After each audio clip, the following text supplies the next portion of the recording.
ಇಷ್ಟು ಬೇಗ ಏನೂ ಆಗಿರಲ್ಲ ಅನ್ಸುತ್ತೆ. ಉಪ್ಪಿನಕಾಯಿನ ಯಾರು ತಿನ್ನಲ್ಲ, ನೆಕ್ತಾರೆ. ಯಾಕೋ ನೆಕ್ಕಿರಂಗೆ ಕಾಣಿಸ್ತಾನಪ್ಪ. ಇಲ್ಲ ಏಯ್ ಸತೀಶ, ನಿಂತ್ಕಲ್ಲ ಇಲ್ಲಿ. ಎಲ್ಲ 6 ತಿಂಗಳಿಂದ ದುಡ್ಡು ಬಡ್ಡಿ ಏನು ಕೊಡದೆ ತಲೆ ಮರ್ಸ್ಕೊ ಓಡಾಡ್ತಾ ಇದೆಯಾ? 2 ಲಕ್ಷ ಬಡ್ಡಿಗೆ ಬಿಟ್ಟಿವ್ನಿ. ಯಾಕೋ ಕೊಟ್ಟಿಲ್ವಾ? ಅದನ್ನೇ ಇಲ್ಲಿ ಬಂದು ಹೇಳು. ಯಾಕೆ ಕಿವಿ ಕೇಳಿಸಲ್ವಾ? ಏಯ್ ಅದನ್ನೇ ಇಲ್ಲಿ ಬಂದು ಹೇಳಲ್ಲ. ಓ, ಇವನ್ಗೂ ವಿಷಯ ಗೊತ್ತಾ? ಇವನ್ಗೆ ಯಾವ ಕಿವಿಗೆ ಹೇಳ್ಬೇಕಂತ ನನಗೆ ಗೊತ್ತು. ಬಾ ಮಗನೇ, ಈ ಎಡಗಡೆಗೆ ತಿರುಗತ್ತೀನಿ, ನಮ್ಮ ಬಲಗಡೆ ಕಿವಿ ಕೂಡೋದೇ ಇಲ್ಲ.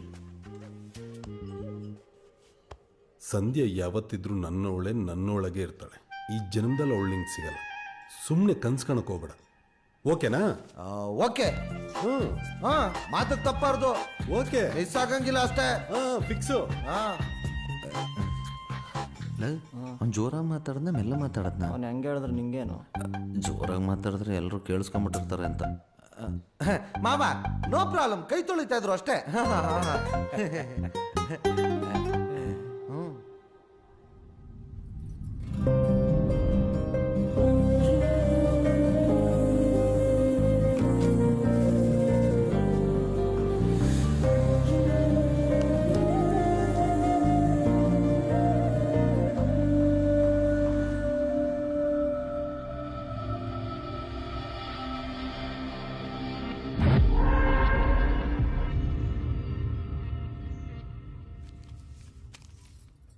ಮೀನಾಕ್ಷಿ, ಇದನ್ನ ಹೆಚ್ಚಡಿ ಮೇಕಪ್ಪ. ಅದ್ಯಾಕೆ ಮೂತಿ ಒಳ್ಳೆ ಹಿಂಗಿಟ್ಕೊಂಡ್ ಮಾತಾಡ್ತಾ ಇದೀಯಾ? ಲಿಫ್ಟಿಗೆ ಹೋಗುತ್ತೆ ಅಂತ.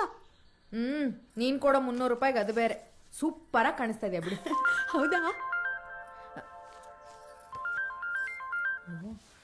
ಹಲೋ ಮೀನಾಕ್ಷಿ, ಕೇಳಿಸ್ತಾ ಇದೆಯಾ?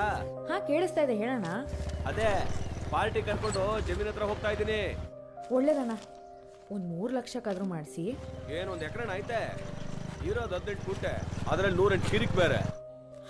ಅಯ್ಯೋ ಇಲ್ಲಣ್ಣ, 28 ಕುಂಟೆ.